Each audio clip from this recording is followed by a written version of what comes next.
Hello guys, আসসালামু আলাইকুম। কেমন আছেন আপনারা সবাই? ব্র্যান্ড নিউ ভিডিওতে আপনাদেরকে সবাইকে স্বাগতম।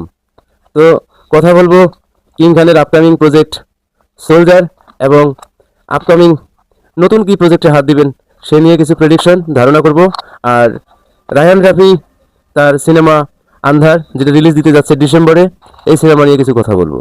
এবং এই ডিসেম্বরে আরও একটি সিনেমা আসার কথা, মেহেদী হাসান হৃদয় পরিচালিত বাপ্পারাজ অভিনীত বিদায় নামের একটি সিনেমা। এই সিনেমা নিয়েও কিছু কথা বলবো। তো প্রথমে কথা বলবো মেগাস্টার শাকিব খান অভিনীত, সাকিব ফাহাদ পরিচালিত মোস্ট অ্যান্টিসিপেটেড মুভি সোলজারকে নিয়ে। তো সোলজার সিনেমার শুটিং ইতিমধ্যে স্টার্ট হয়ে গেছে আজ থেকে ব্যাংককে। গত দুদিন আগে কিং খান এবং ডাইরেক্টর সোলজার ওয়ার্ল্ড টিম থাইল্যান্ডের রাজধানী ব্যাংককে পৌঁছে গেছেন। ব্যাংককে আজ সকাল থেকে শুটিং স্টার্ট হয়ে গেছে, একদম শেষ লটে শুটিং চলতেছে। তো জানা গেছে যে এই সিনেমার কিছু অ্যাকশন সিকোয়েন্সের শুটিং করার জন্য ব্যাংককে গেছে। আর হয়তো একটি গানের শুটিংও করতে পারে সেখানে। এই হচ্ছে সোলজারের আপডেট। তো সোলজার সিনেমাটা যত সম্ভবত 16 ডিসেম্বরে রিলিজ দেওয়ার কথা। তো ডিসেম্বরে যেহেতু রিলিজ দিবে সোলজার সিনেমা, তো অবশ্যই 16 ডিসেম্বরের মতো ভালো কোনো তারিখ হতেই পারে না। তো 16 ডিসেম্বরে রিলিজ হবে সিনেমাটা। তো অনেকেই বলা বলি করছিল যে দুর্গাপুজোতে রিলিজ হবে। আসলে দুর্গাপুজোতে রিলিজ হয় না কখনো কোনো সিনেমা বাংলাদেশে, এর আগেও হয়নি। হ্যাঁ, দুর্গাপুজো যে একটা ছুটির সময় একটা যে একটা রিলিজিয়ান ফেস্টিভ্যাল, এই ফেস্টিভ্যালটা কিন্তু ওইভাবে কিন্তু রিলিজ হয় না বাংলাদেশে, সিনেমা ওইভাবে রিলিজ হয় না। তো একমাত্র ঈদেই রিলিজ হয়। ঈদ ছাড়া ঈদ কেন্দ্রিক হয়ে গেছে বাংলাদেশের সিনেমাগুলো ঈদেই রিলিজ হয়। তাছাড়া দুর্গাপুজোতে বলুন, তাছাড়া ক্রিসমাসে বলুন, বা 16 ডিসেম্বর বলুন, বা 26শে মার্চ বলুন, একটা ছুটির দিনও সিনেমা রিলিজ হয় না। সিনেমা শুধু রিলিজ হয় ঈদের দিন। বছরে দুইটা ঈদ হয়, এই দুইটা ঈদেই সিনেমা রিলিজ হয়। এছাড়া কোনো কোনো ফেস্টিভ্যালে সিনেমা রিলিজ হয় না বাংলাদেশে।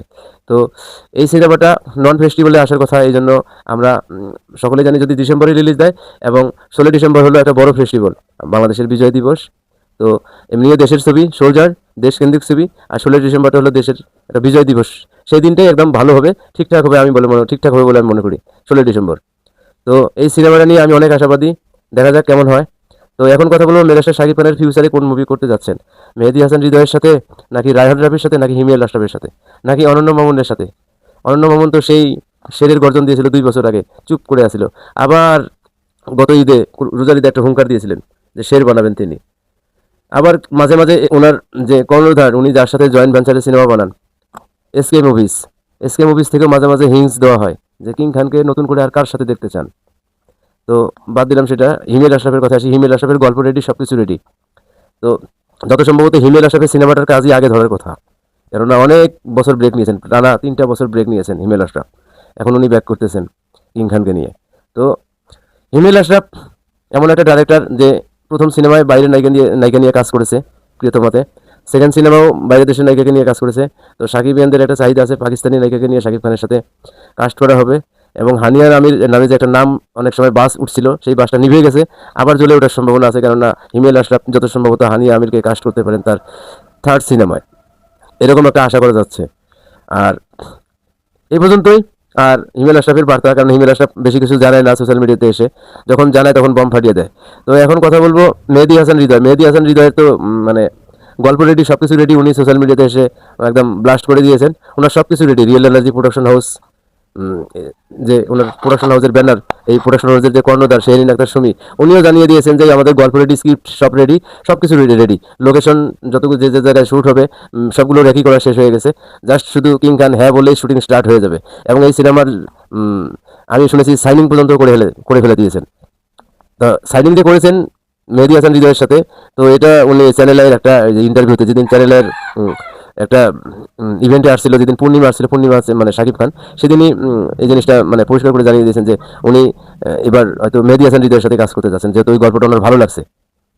তো রায়হান রাফির কথা যদি বলি, রায়হান রাফির উনি বর্তমান সুড়ঙ্গ সিনেমার সিকুয়েল নিয়ে আসেন। উনিও সুড়ঙ্গ সিনেমার সিকুয়েল উনি নিয়ে আসতেছেন ডিসেম্বরে। এই ডিসেম্বরে তাহলে কয়টা সিনেমা মুক্তি পাবে? ডিসেম্বরে মুক্তি পাবে তো সুড়ঙ্গ কনফার্ম, তারপরে সোলজার কনফার্ম, তাহলে 3টা সিনেমা আসতেছে ডিসেম্বরে। আর এই এই বছর বা 2027 সালের মধ্যে, সামনের বছরের মধ্যে রায়হান রাফির সাথে মেগাস্টার শাকিব খানের কোনো কাজ না হওয়ার সম্ভাবনাই বেশি।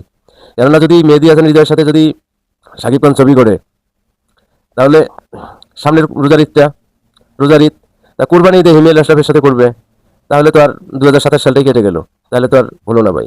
তো 2028 সালের অপেক্ষায় থাকতে হবে যদি কেউ রায়হান রাফির সিনেমার আশা করে থাকেন যে রায়হান রাফির সাথে কিং খান সিনেমা করবে। তো রায়হান রাফির সাথে আগামী 2 বছরের মধ্যে আর কোলাপ হচ্ছে না, এটা নিশ্চিত থাকেন। আগামী বছরে দুইটা ডাইরেক্টরের সাথে কাজ করবেন, সেটা হলো হিমেল আশরাফ এবং মেহেদী হাসান হৃদয়। যত সম্ভবত মেহেদী হাসান হৃদয়ের সাথেই সিনেমাটা আগে আসার সম্ভাবনা রয়েছে দেন হিমেল আশরাফ। ওকে, আজকের মতো এই পর্যন্তই। আপনাদের কি প্রেডিকশন, কি ধারণা অবশ্যই কমেন্ট বক্সে জানাবেন। যারা যারা আমার চ্যানেলে ভিডিওটা প্রথমবার দেখতেছেন তারা তারা আমার চ্যানেলটি কি করবেন, সাবস্ক্রাইব করে দিবেন, লাইক করে দিবেন, হ্যাঁ, পাশে রাখা বেল বাটনটি প্রেস করে দিবেন। তো আবু, তোমার শাকিব খানকে তোমার কেমন লাগে? ভালো লাগে।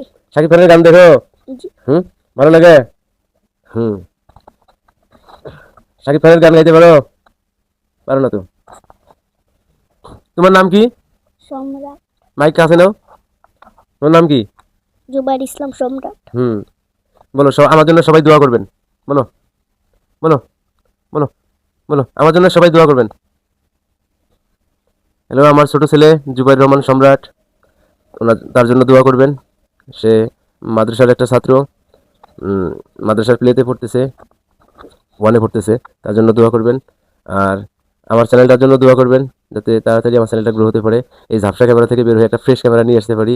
টাকা পয়সার অভাবে আছি বিধায় এই ঝাপসা ক্যামেরা নিয়ে কথা বলতেছি। হয়তো কোনো এক সময় এই ঝাপসা ক্যামেরা থাকবে না, ফ্রেশ ক্যামেরা নিয়ে আসবো। তো সেই আশাতেই আজকের ভিডিওটা শেষ করলাম। দেখা হচ্ছে পরবর্তী কোনো ভিডিওতে। তো আজকের মতো এই পর্যন্তই, দেখা হচ্ছে নেক্সট ভিডিওতে। আল্লাহ হাফেজ, ভালো থাকবেন সবাই, টাটা। টাটা।